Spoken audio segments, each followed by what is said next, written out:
Shalom, selamat sore. Saya boleh melihat tangan-tangan yang bersuka cita. Sekali lagi kita berikan kemuliaan bagi Tuhan. Haleluya, puji Tuhan.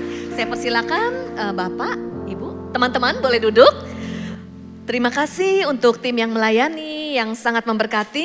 Dan saya juga bersyukur kepada Tuhan ada bersama dengan rekan-rekan pada sore hari ini. Terima kasih untuk Grow Community Church, untuk Pastor Andi, Pastor Lia. Saya memanggilnya Kak Andi dan Cilia. Kak Andi dan Cilia adalah kakak rohani yang membimbing saya dan suami saya ketika kami melayani di Youth Center. Dan juga ada Pastor Monty, Ibu Esther, rekan pelayanan bersama-sama. Senang sekali, terima kasih untuk kepercayaannya. Dan salam kenal untuk yang baru pertama kali kenal, pertama kali ketemu. Topik yang hari ini saya sharingkan terkait dengan tema bulan ini, yaitu mengenai konsistensi. Saat kita membahas tentang konsistensi, kita bisa belajar dari apa yang tertulis di dalam Alkitab. Yaitu kita belajar dari seorang prajurit, kita belajar dari olahragawan atau atlet, kita juga belajar dari petani. Nah, saya mau mengajak kita membaca firman Tuhan dari 2 Timotius 2 ayat 4 sampai 6. Kita baca bersama-sama. Oke? 2, 3. Seorang prajurit yang sedang berjuang tidak memusingkan dirinya dengan soal-soal penghidupannya, supaya dengan demikian ia berkenan kepada komandannya. Seorang olahragawan hanya dapat bertanding, memperoleh mahkota sebagai juara apabila ia bertanding menurut peraturan-peraturan olahraga. Seorang petani yang bekerja keras haruslah yang pertama menikmati hasil usahanya. Amin. Mereka adalah orang-orang yang memiliki konsistensi di bidangnya masing-masing, di dalam panggilannya masing-masing. Tadi pagi saya membahas mengenai petani dan sore ini saya akan membahas mengenai olahragawan. Mari kita lihat lagi ayat firman Tuhan yang membahas tentang olahragawan atau atlet. Dari Korintus kita baca bersama-sama.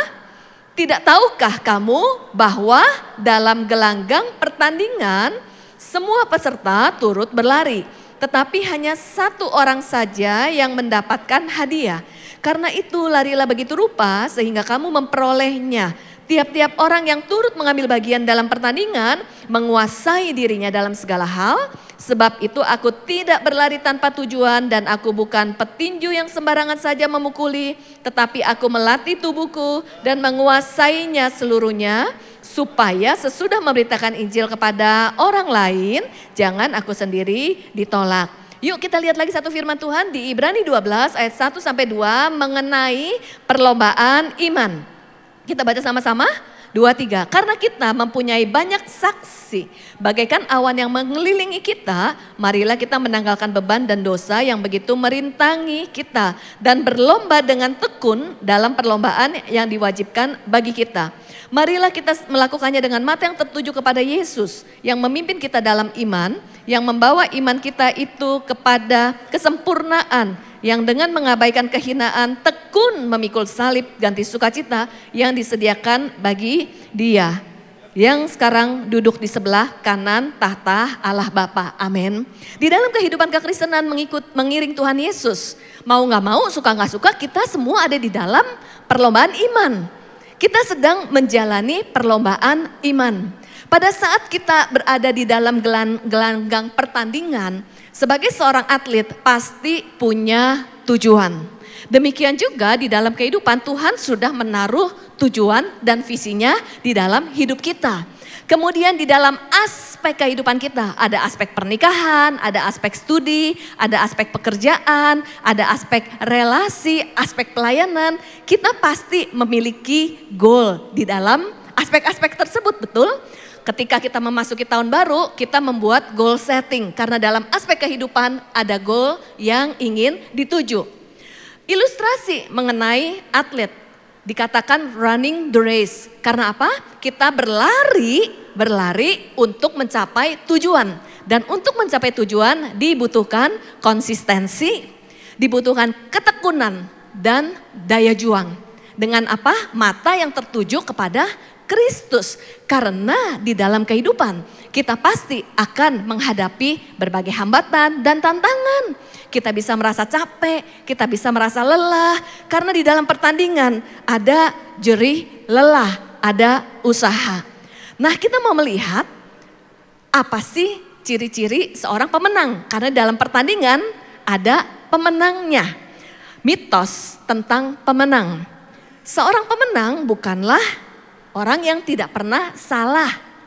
Seorang pemenang bukanlah orang yang gak pernah gagal. Di dalam kehidupan, hidup ini adalah belajar. Karena kita belajar, jadi kita bisa salah. Karena kita belajar, jadi kita pasti pernah gagal.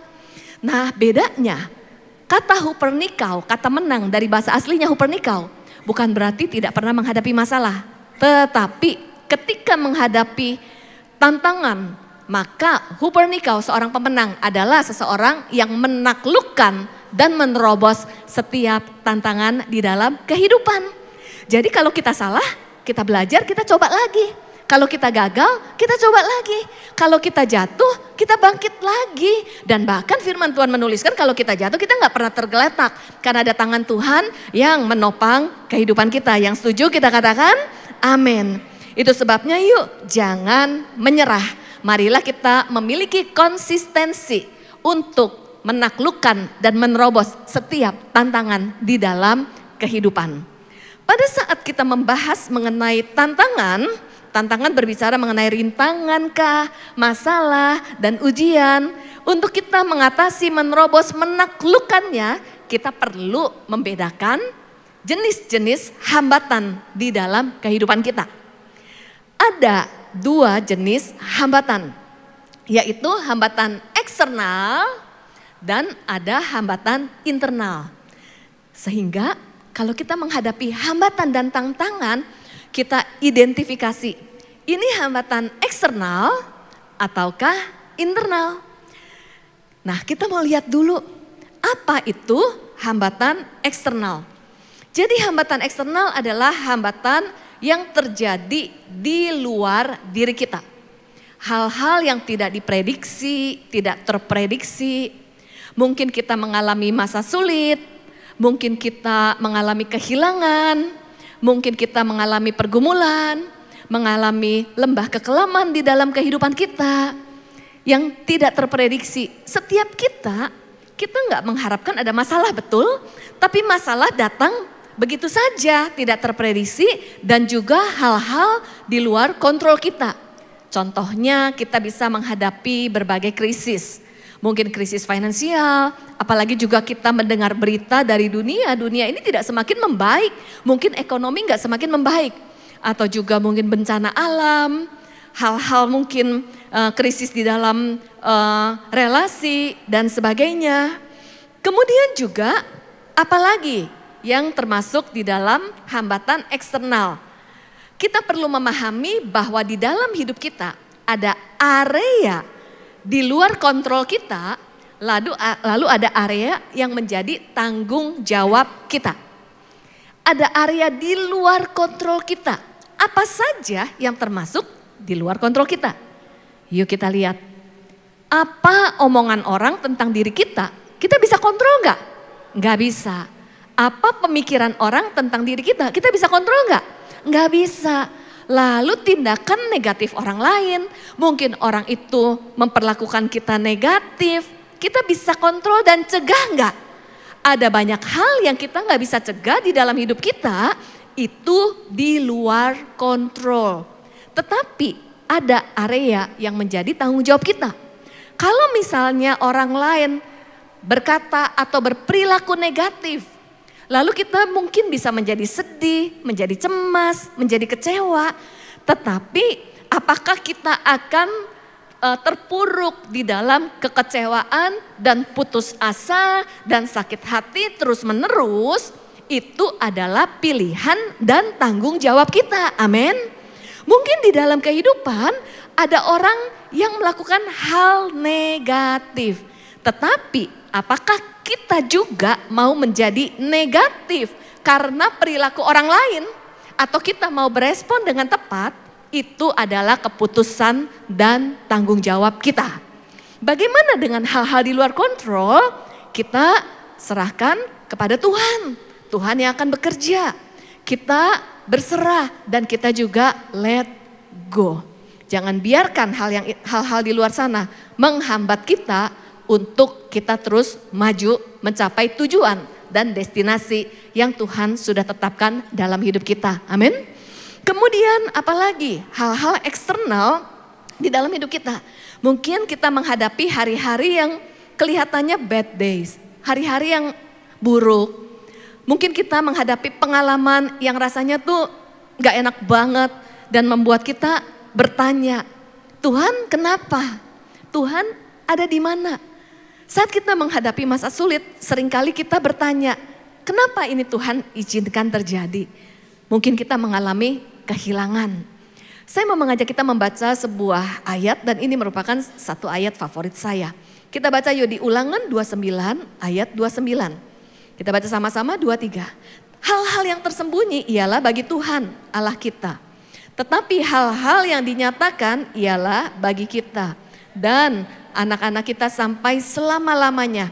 Supaya kita melakukan segala perkataan hukum Taurat ini. Ayat ini membahas bahwa ada dua jenis kehendak Tuhan. Ada kehendak Tuhan yang dinyatakan kepada kita, ada kehendak Tuhan yang tersembunyi. Kehendak Tuhan yang dinyatakan udah jelas banget tertulis di dalam firman Tuhan. Tuhan mau kita tetap setia, kita berdoa, memuji Tuhan, mengandalkan Tuhan, berespon dengan tepat, mentaati firman Tuhan. Ini kehendak Tuhan yang sudah nyata, yang Tuhan rindu kita lakukan. Tetapi ada kehendak Tuhan yang tersembunyi, yang mungkin kita nggak pahami. Kita belum memahami hari ini, atau mungkin kita juga nggak memahami kenapa Tuhan izinkan ini terjadi dalam hidup saya. Kita nggak ngerti. Waktu kita nggak ngerti, kita percaya bahwa hikmat Tuhan berbeda dengan hikmat manusia. Karena kita bukan Tuhan, tetapi kita percaya hikmat Tuhan tidak terselami. Tuhan punya rancangan yang terbaik. Dan rancangan Tuhan itu indah bagi setiap kita. Walaupun dengan mata manusia kita nggak bisa melihatnya. Namun ketika kita hidup di dalam iman, kita mempercayai Tuhan memegang kendali di dalam hidup kita. Mari kita baca di dalam Roma 11 ayat 33. Kita baca sama-sama. Alangkah dalamnya kekayaan, hikmat dan pengetahuan Allah. Sungguh tak terselidiki keputusan-keputusannya dan sungguh tak terselami jalan-jalannya. Amin. Sebagai seorang Kristen, ketika kita hidup di dalam iman, saat kita memiliki iman ada dua unsur. Yaitu seseorang yang beriman adalah seseorang yang berani berharap dan berani menghadapi realita. Saya mau memberikan contoh. Ada sekelompok orang divonis di penjara seumur hidup.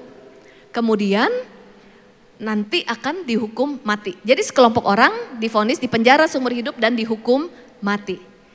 Dari sekelompok orang tersebut ada 3 kategori.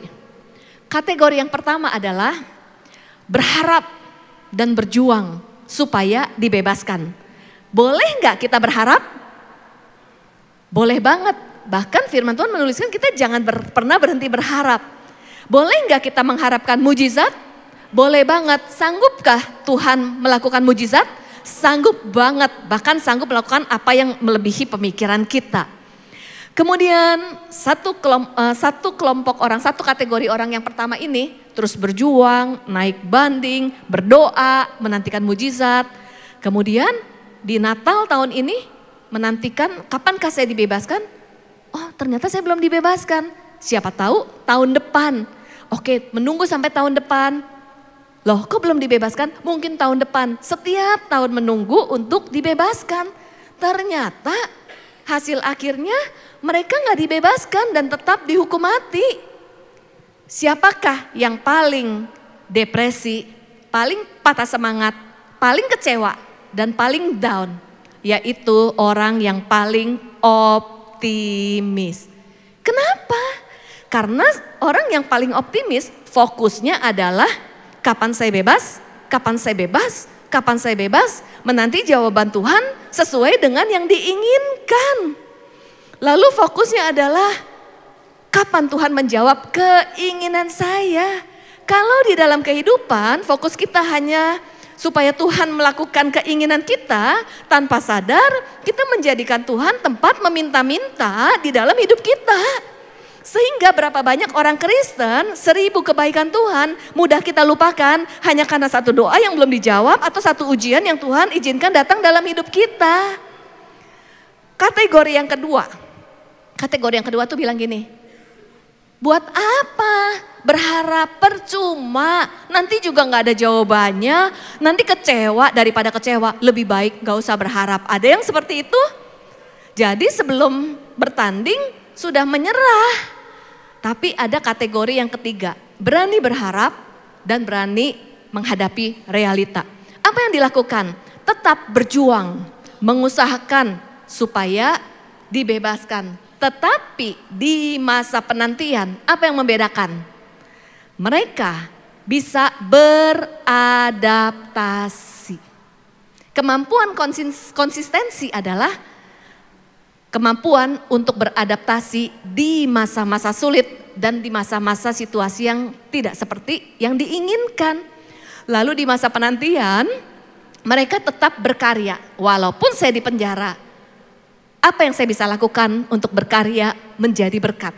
Mereka tetap mengusahakan dan kategori orang yang ketiga ini, kalaupun hasil akhirnya tetap tidak dibebaskan dan tetap dihukum mati, tetapi tetap percaya Tuhan tetap baik, Tuhan mengasihi, Tuhan tahu rancangan yang terbaik.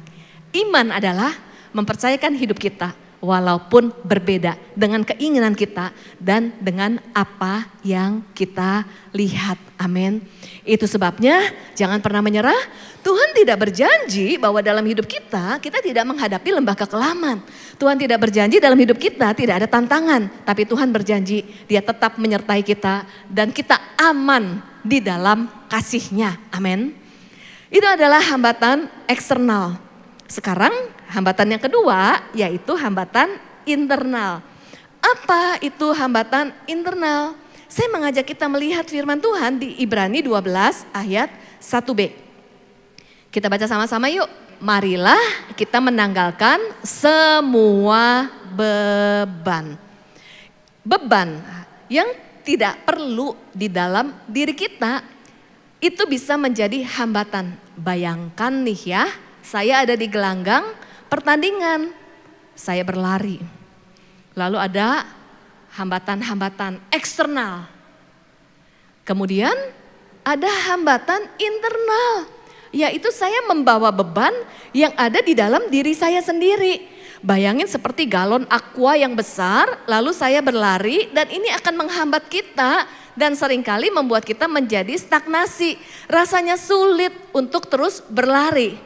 Apa saja beban-beban di dalam kehidupan kita yang berasal dari internal diri kita? Antara lain adalah emotional baggage. Ini adalah tangki hati kita, tangki emosi. Tanpa sadar kita membawa tumpukan bagasi emosi. Dan ini sangat mempengaruhi kehidupan kita. Contoh. Bagasi emosi ini adalah kita pernah mengalami pengalaman masa lalu mungkin yang melukai. Kita pernah mengalami trauma di dalam hidup kita. Lalu kita pernah mengalami pengalaman yang menyedihkan, kekecewaan, kemarahan, kemudian frustasi, ketakutan, tumpukan-tumpukan emosi di dalam tangki hati kita. Merasa marah, kecewa, takut, cemas, emosi itu bukanlah hal yang salah karena Tuhan memberikan kita emosi dan perasaan. Tetapi emosi-emosi yang tidak diproses dan luka-luka yang tidak diproses itu akan terus menumpuk di hati kita dan menjadi bagasi emosi yang menjadi beban internal di dalam diri kita. Contoh, di dalam relasi pernikahan. Kan ketika kita membangun hubungan, lalu kita menikah, kita punya goal supaya kehidupan pernikahan kita bisa bertumbuh dan harmonis. Oke, konflik ada, tapi bagaimana mengatasi konflik dengan sehat, kita bisa bertumbuh di dalam pernikahan. Namun tanpa sadar, kita mungkin punya trauma masa lalu, punya luka masa lalu.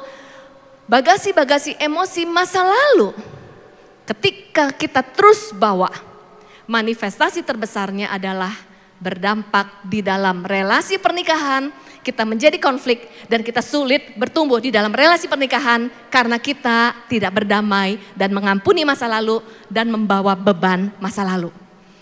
Kemudian kalau kita membawa bagasi emosi, kita jadi nggak bisa berpikir jernih. Lalu kalau tangki emosi kita penuh dengan sampah emosi masa lalu, kapasitas kita untuk menampung apa yang Tuhan berikan dalam hidup kita, bukankah Tuhan selalu memberikan yang baru, kreativitas baru dalam hidup kita, namun kita sulit menampungnya karena apa? Penuh dengan bagasi-bagasi emosi. Kemudian juga beban emosi antara lain, kita mengambil keputusan berdasarkan emosi semata, menjadi pribadi yang reaktif, bukan responsif. Pribadi yang reaktif adalah ketika kita marah, kita mengambil keputusan karena kemarahan. Ketika kita lagi semangat, kita semangat. Tapi ketika kita lagi nggak mood, kita patah semangat, stop dulu deh. Itu adalah reaktif. Tapi kalau responsif, apapun yang terjadi, walaupun yang negatif terjadi, tapi kita tetap berespon sesuai firman Tuhan. Itu adalah tanggung jawab dan pilihan kita. Amin. Kemudian juga beban dari dalam diri kita. Selain bagasi emosi, yaitu pola pikir, cara pandang. Cara pandang terhadap apa? Yang paling banyak mempengaruhi adalah kita punya cara pandang yang negatif kepada diri sendiri. Hal itu bisa menjadi sabotase terhadap diri kita. Cara pandang kepada diri kita sendiri, oke. Contohnya adalah bagaimana saya melihat diri saya. Ketika saya buka cermin, lihat diri saya, apakah ketika saya bercermin sama seperti Tuhan melihat diri saya? Jadi ketika saya melihat diri saya, apa kata firman Tuhan tentang diri saya? Kata firman Tuhan, Ili, kamu berharga. Ili, kamu dikasihi. Ili, Tuhan punya tujuan dalam hidup kamu. Ili, Tuhan sudah berikan potensi. Ili, di dalam hidup ini Tuhan menyertai kamu. Tapi seringkali kita melihat diri kita, gak guna banget sih. Saya buruk banget, saya jelek banget, pesek banget. Gak ada yang sayang sama saya gak punya masa depan. Betul banget tuh kata teman saya gak punya harapan. Dan cara pandang ini mensabotase diri kita, membelenggu diri kita sehingga kita menjadi mudah putus asa. Kita gak bisa melihat apa yang Tuhan sudah taruh dalam hidup kita karena kita berfokus kepada hal-hal yang negatif. Itu sebabnya yuk milikilah cara pandang seperti Tuhan melihat diri kita. Perbaharui pikiran kita. Kemudian cara berpikir apa lagi yang bisa menghambat kita, yaitu fixed mindset. Jadi ada perbedaan antara fixed mindset dan growth mindset. Mindset seperti apa? Kita lihat apa bedanya. Fixed mindset itu adalah sebuah kepercayaan atau belief bahwa kecerdasan atau talenta kita adalah tetap nggak bisa dikembangkan. Tapi kalau growth mindset adalah mempercayai bahwa kemampuan kita bisa terus berkembang, bertumbuh. Ketika kita belajar, kita bisa upgrade, kita bisa naik level. Berapapun usia kita, jangan pernah berhenti belajar. Karena ketika kita belajar, kapasitas kita diperbesar. Amin. Yuk bilang kiri dan kanan, jangan pernah berhenti belajar. Jangan pernah berhenti belajar, jangan pernah berhenti belajar. Oke, saya mau memberikan contoh kasus nih, contoh kasus.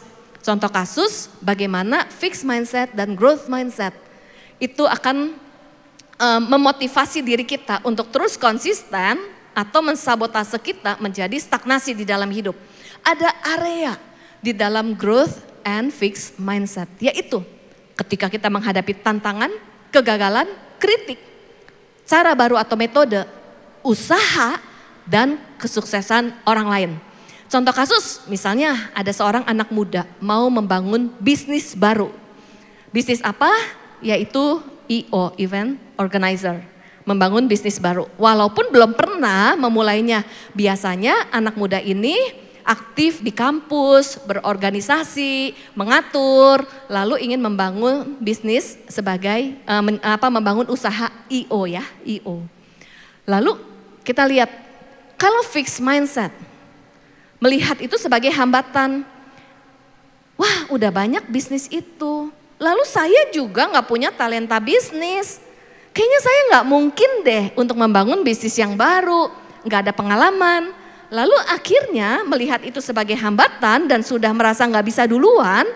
Nggak jadi memulai, mengurungkan niatnya. Tapi kalau growth mindset, oke, saya belum pernah berbisnis. Saya bisa belajar sesuatu yang baru.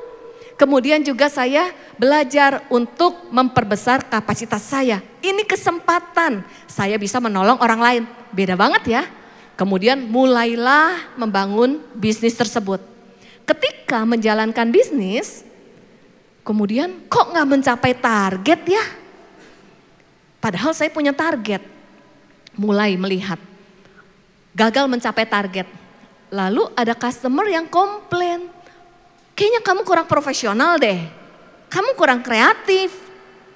Ketika melihat hal tersebut dan mendengar hal tersebut, seseorang yang memiliki fixed mindset berpikir gini, tuh kan memang saya nggak cocok di bisnis ini.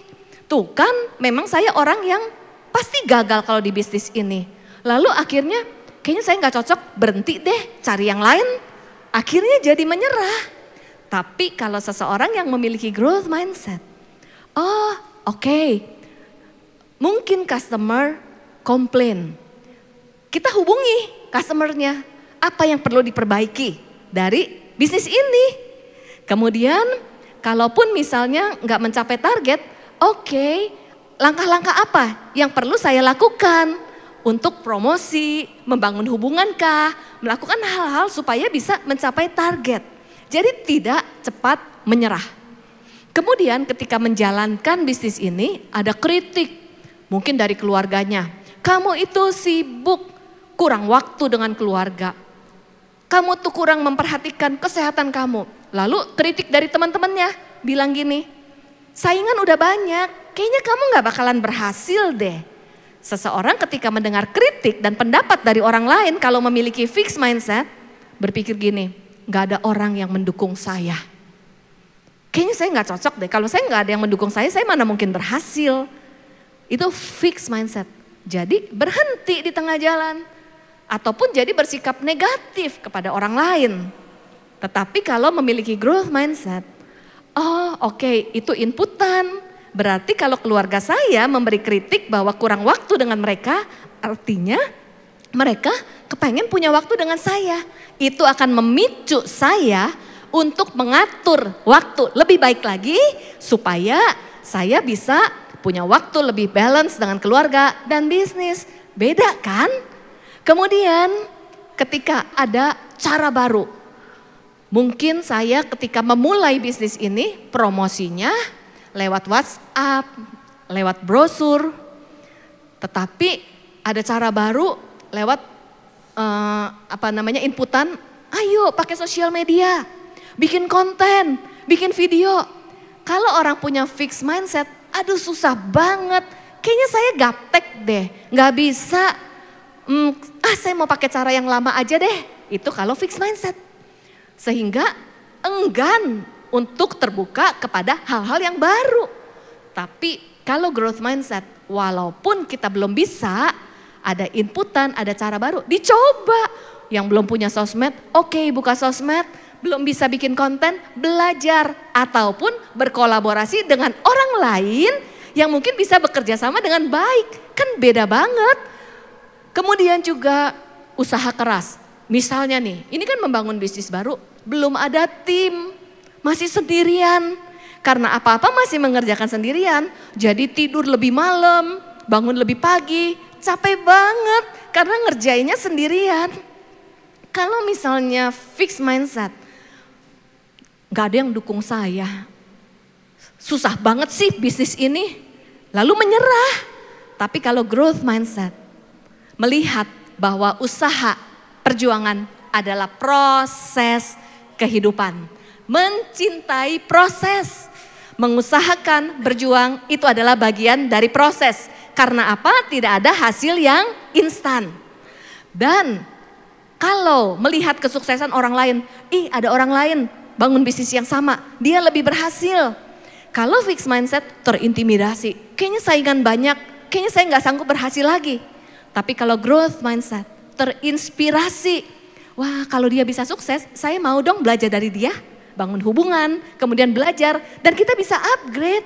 Itu sebabnya yuk jangan menyerah, perbaharui pikiran kita. Dan aspek terakhir dari konsistensi adalah pertanyaan mengenai motivasi dan tujuan hidup kita. Next slide yang seperti tangga. Pertanyaan buat setiap kita, apa sih tujuan hidup kita? Ada orang yang level tujuan hidupnya hanya pleasant life, ingin mendapatkan apa yang menjadi kesenangan dan kesukaan. Atau ingin membangun identitas, memiliki tujuan dan visi, pengen sukses. Boleh nggak kita sukses? Boleh banget. Tapi berbeda ketika kita mengejar kesuksesan supaya diakui, supaya dihargai. Apa kata orang? Berbeda dengan kita mengejar kesuksesan karena kita sadar hidup ini adalah anugerah.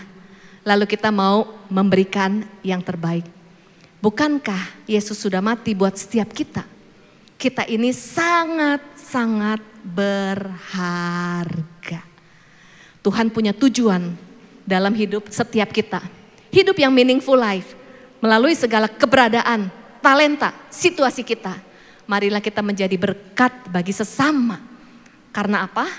Karena Tuhan rindu melalui kehidupan kita. Kita memberikan influence, memberikan dampak, menjadi terang yang bercahaya. Untuk memberitakan kabar baik melalui segala keberadaan yang Tuhan percayakan dalam hidup kita. Inilah bentuk persembahan hidup kita. Yang setuju kita berikan kemuliaan buat Tuhan. Saya mengundang Bapak Ibu Saudara boleh bangkit berdiri.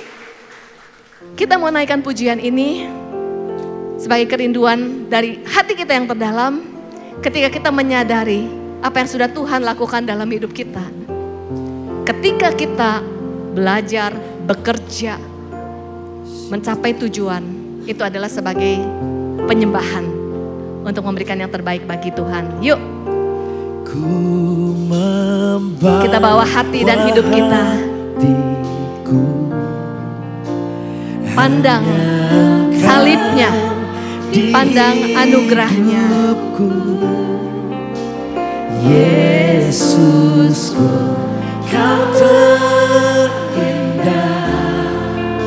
Selamanya ku menyembahmu, ku membah hidupku. Inilah persembahanku untuk Yesusku yang terindah. Selamanya ku menyembahmu, Yesus. Mari kita ambil waktu di hadirat Tuhan. Kalau mungkin ada di antara teman-teman pada sore hari ini hampir menyerah, menghadapi pergumulan, pandang kasihnya, pandang salibnya. Jangan menyerah, teruslah berjuang, konsistensi.